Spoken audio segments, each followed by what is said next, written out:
Do you want to relive one of the most ridiculous stretches in Toronto Maple Leafs history? A history that includes many ridiculous stretches? Well, buckle up, Johnny, because it's another 70 in 7 video, where we take a look back at the Leafs' 70 games of the 2019-2020 season so far, and this is segment 3, games 21 through 30. To recap the last few games, things are not going well. The Leafs made Malcolm Subban look like a Vezina candidate and narrowly got the overtime victory over the Golden Knights. And that would be their last win for a while because they would lose in the shootout to the Flyers and lose Mitch Marner in the process to an ankle injury. They got crushed on the second half of a back-to-back against the Blackhawks. Michael Hutchison still winless in mid-November. And then they had another comeback fall short against the New York Islanders on the road, and even though they got Zach Hyman back from injury, Alexander Kerfoot went down with one of his own. And it's early in the playoffs, but it's not looking good. So let's see if they can turn it around at home against the Boston Bruins. And this is the Hockey Hall of Fame game. All right. Leafs are down 1-0 after the first period. Yet again, they could not score first in the back half of 2019. Second period, Austin Matthews to the rescue again. Stop me if you heard that before, with his 14th of the year already. Another thing the Leafs did frequently, allow goals right at the beginning of a period. Brad Marchand scoring 11 seconds into the third to give the Bruins the 2-1 lead again. Kapanen would tie it for the Leafs, but Marchand would score again and literally add insult to injury. Because the Bruins iced the game, they won 4-2. Turns out you actually get a trophy for being the most valuable player in the Hall of Fame game. Marchand takes the trophy, he parades it around and shows it to the Toronto crowd. That's the insult. Brad Marchand scored 11 seconds in. 11. Man, that wasn't Cody Ceci. I have a hard time believing that Mike Babcock told Morgan Riley, hey, just do nothing. Something is so deeply, deeply wrong at the core of the way this team thinks defense. The injury is Trevor Moore, who was actually having a nice little beginning to the season, and he would be out for a month. So now the Leafs have lost 4 straight, and that's 3 straight in regulation, and they're going into the second half of a back-to-back in Pittsburgh, and all their back-to-backs were with travel! And they insisted on giving their backup the second half of the back-to-back. And Michael Hutchison still hadn't won a game yet, but Kasimir Kaskisuo was quietly putting together a really tidy start to his season in the AHL. The Leafs thought, let's give it a shot. And it's all cute, he's living his NHL dream, they show his family, and oh, they're at his first game. And the Leafs proceed to feed him to the Wolves. It's 2-0 after the first period, a period in which Kaskisuo actually had to come up big a couple times. Stop me if you've heard this before, but the Leafs allow a goal in the first minute of a period. Again, 52 seconds in, it's 3-0. It's over. 4-0 less than 5 minutes into the second, 5-0 less than halfway through regulation. Welcome to the show. Jason Spezza, who looked like one of only 3 guys trying by the end of Babcock's tenure, scored to make it 5-1, and then Brian Rust gets a short-handed goal. It was pathetic.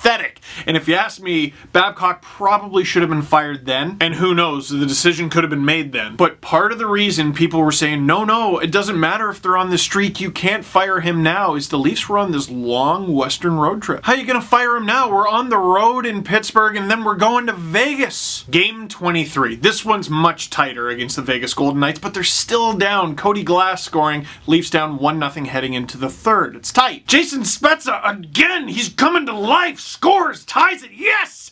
Nosek, 42 seconds later, 2-1 Vegas lead. Mark Stone power play goal shortly after. Zach Hyman got one to bring the Leafs within 1, and that would be his first goal since coming back. And Nick Petan? No. Nick Petan with a wide open net and Marc-Andre Fleury. And unbelievable save from Marc-Andre Fleury on Nick Petan. Ilya Mikheyev skating by the back of the net going like this. He can't believe he's never seen anything like that. They couldn't do that in the KHL. And if you're looking for a cutesy little storyline, Pierre Engvall played his first career NHL game. Isn't that cute? Ain't nothing cute about the way the Leafs are playing. Listen, yes, Mitch Marner is out of the lineup, and the Leafs were paying him enough that he would have this sort of impact of the lineup, but it wasn't even close. 6 straight losses and a playoff spot nowhere to be seen. And what's Babcock doing? Spezza, despite his performance, is struggling to get into the lineup unless he's being helped out by injury. In fact, he was almost waived were it not for an injury. I don't know if this is Babcock or management, but there is an outright refusal to play anyone but the backup goalie, whether it be Casimir Kaskisuo or Michael Hutchison on the second half of a back-to-back. Tyson Barrie was their big acquisition of the summer. They traded Nazem Kadri to get him, and they're talking about trading him before Christmas, before December? Why can't this team ever score a goal when it's tied, or when they're up, or first? Ever!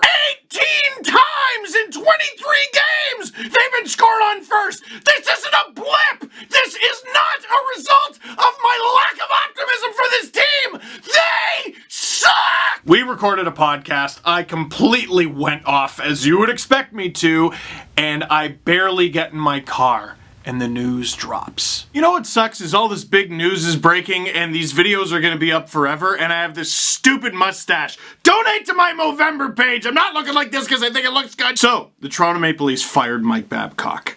Sheldon Keefe is now the head coach of the Toronto Maple Leafs. Also, I gotta work on my Sheldon Keefe because Babcock's gone now. I didn't even get a chance to say goodbye to the impression. Mike Babcock is fired. Sheldon Keefe is brought in as the new head coach of the Toronto Maple Leafs, and the hockey world was stunned. Listen, it's one thing if your team can't get over the hump in the playoffs. It's another thing when the team appears to be going backwards. It's another when Team Canada's head coach for how long? Like a decade? Gets fired mid-season. Doesn't even get till Christmas. Not only that, he's being replaced by a guy who's never coached in the National Hockey League, and it's in the middle of a road trip. I'm surprised he didn't get a cap. People were losing their minds. Mike Commodore posted a picture that someone sent him of Mike Babcock literally packing his things, and all the while, oh my god, they still have hockey games to play. Which brings us to Game 24 against the Arizona Coyotes in Arizona. Alexander Kerfoot returning to the lineup with the banged up face. He still had the shield. Mitch Marner flown in not to play, but to basically be the team puppy and increase morale. Sean McKenzie talking to Travis Dermott pregame and asking about Sheldon Keefe, and Dermott said, boys want to play for him. They dropped the puck on Sheldon Keefe's first game. The Leafs need a goal, and the first goal scorer of the Sheldon Keefe era of the Toronto Maple Leafs, can you believe it, with his first as a Toronto Maple Leaf, Tyson Barrie. He loses it. The broadcast loses it. Leafs Twitter loses it. The Leafs bench lost it. After trade rumors and all, it's 1-0 Leafs. Hey, they scored first after one. Second period, Pierre Engvall, shorthanded rush. Oh my god, he got his first NHL goal. Look at this selling. Ah, he fell. But the Swedish Daddy Longnecks got his first NHL goal, and Sheldon Keefe can't help but beam. Austin Matthews scores as well, because why not? He gets one in Arizona where he loves to score. His 15th of the season. Hinostroza ruins the shutout. Ugh! But the Leafs win their first game of the Sheldon Keefe era 3-1 on the road. Let's see if their second game goes as smoothly. Game 25 against the Avalanche in Colorado, and, well, no, it didn't start that way. Nathan MacKinnon showing domination, I'm going with it, scores 31 seconds in. Uh-oh. But then you know who scored to tie it 1-1? A player that Sheldon Keefe put in the lineup because he's from Denver, Colorado, Nick Shore, his second of the season. Matthews scored his 16th a minute 7 later. Just a banana season. And on the power play, are you actually joking me? Tyson Barrie goals in 2 straight. Kapanen scores his 7th. It's 4-1 after just the first period, and we all have a Merry Christmas. Just kidding, it's the Leafs. Andrei Burakovsky scores 4-2. Valery Nichushkin gets his first goal in I don't even know how long. Literally years, I'm pretty sure. And it's 4-3. But with time winding down, dropping into the butterfly position, making the game-saving save for the Toronto Maple Leafs, Cody Ceci? After the C save, Zach Hyman scores the empty netter because he loves scoring empty netters. And the Leafs win their second straight under Sheldon Keefe. I can tell I'm talking faster today. I'm jacked about this team, finally. I wasn't talking about this team like this 3 games ago. What happened next didn't happen on the ice. It didn't even happen to the Leafs this season, but it changed the course of this season. It changed the NHL potentially forever. Terry Koshan of the Toronto Sun posted an article talking about a particular story during Babcock's tenure from the 2016-17 season. A snippet from that article was then posted by Account for Hockey on Twitter and started to go viral. It goes like this. One tale was related to us in the past few days that is said to have occurred in the 2016-17 season during the annual Father's Trip. Babcock was alleged to have asked one of the Leafs rookies to list the players on the team from hardest working to those who, in the eyes of the rookie, didn't have a strong work ethic. The rookie did so, not wanting to upset his coach, but was taken aback when Babcock told the players who had been listed at the bottom. But a response to this is what changed everything. Ian Tulloch retweets it by saying, I heard about this Babcock story when it happened, but I didn't want to bring it up until I could confirm it was true. The rookie he did this to was Mitch Marner. It spread like absolute wildfire. Ian's tweet has about 8,000 likes right now. It went through all the newspapers. It went through Sports Talk. It went through Sportsnet, TSN, everything. The podcast for sure. Mitch Marner was asked about it. He said, I was a rookie. He talked about his relationship with Babcock. They seemed to get over it. But the conversation about coaching and hockey culture started to get underway. Akeem Aliu tweets about Bill Peters, the head coach at the time of the Calgary Flames. And the tweet included allegations of racism, allegations that would later get Bill Peters fired. And it led to a chain reaction of events, and there's just not enough time to get into it all in this video, but it was talked about at great length at the time. And afterwards, of course, the Leafs go on to play game 26 of the season, and abruptly changing topics. In my notes, I called this the Bernier poop game. Travis Dermott scores to make it 1-0 just a minute and 4 seconds in. Tyson Barrie, less than 2.5 minutes into the game, scores in his third straight game. It has to be a joke at this point. Detroit's starting goalie that night, Jimmy Howard, goes down with an injury. John Tavares scores while he's kind of sprawled out. The Leafs are up 3-0, and then Jonathan Bernier has to enter the game, but the thing is, he's not exactly well. And the way they described it, like his symptoms, it sounded an awful lot like he had to poop. Yes, William Nylander scored a pair of goals on him. Andreas Johnsson got one too. It would be a 6-0 Leaf shutout victory. Freddie Anderson with the shutout in that one.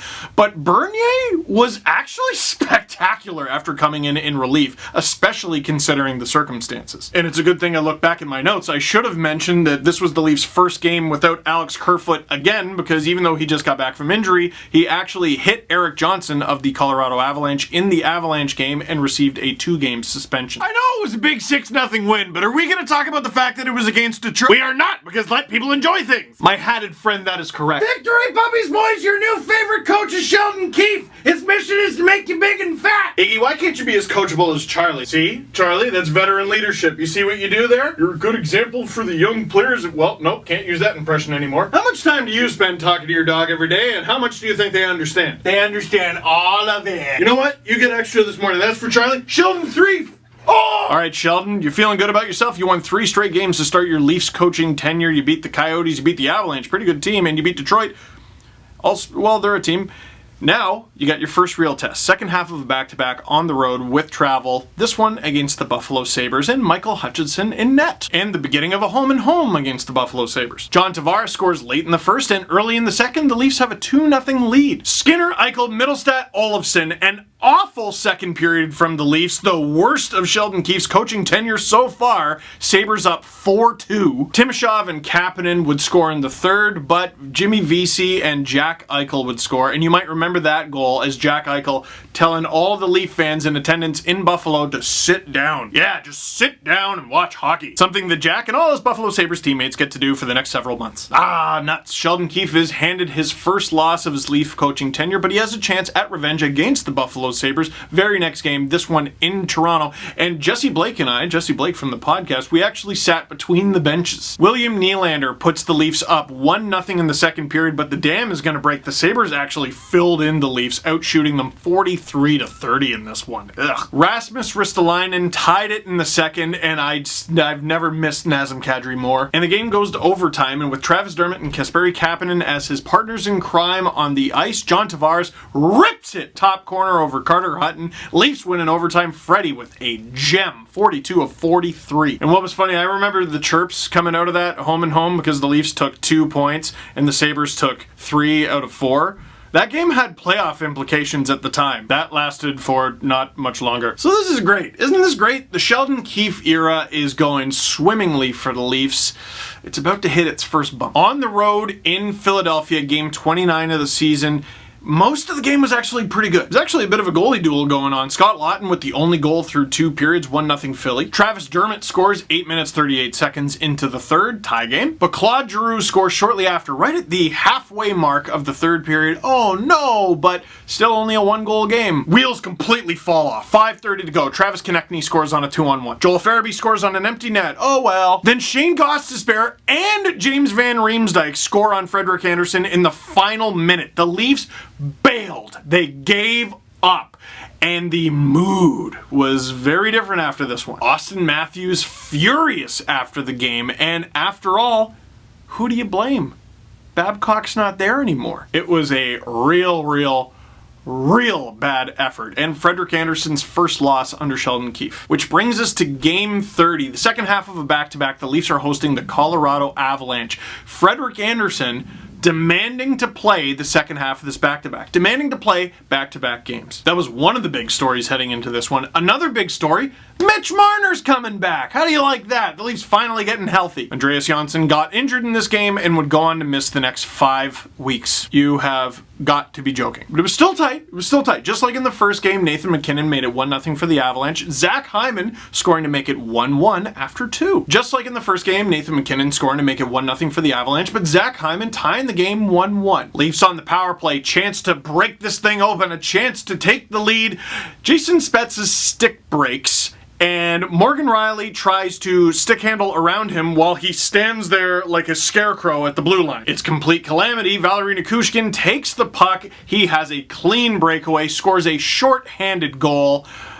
Oh boy. Joonas Donskoi scored into the empty net. The Leafs would not score another goal, which means the scarecrow goal was the game winner. Sometimes, I don't know, I wonder with this team, because I'm looking at myself and I'm like, dude, I'm burnt out. It's not even Christmas. I'm burnt out. Enough. And I just think about these players, man, and all their back-to-backs and the schedule, and man, like, are some of them burnt out? Maybe. I mean, I think they should be renewed because they have this new opportunity to sort of rebuild their season. Wow! Eventful 10-game block, wouldn't you say? The Leafs getting themselves deep into a rut, coming out of it like a phoenix from the ashes, and then kind of hitting another little speed wobble. What would happen in the next 10-game segment, games 31 through 40? You'll just have to wait for the next video to find out. But it includes the Western Canadian road trip, a rather costly fight, and an injury that, in my opinion, altered the Leafs season. Let me know what you thought about this video. Let me know in the comment box down below if I forgot anything. And folks, that is it for this one. Thank you very much for watching. Click like if you liked this video. Click subscribe if you really liked it. Tell all your friends. Never a dull moment in Leafland.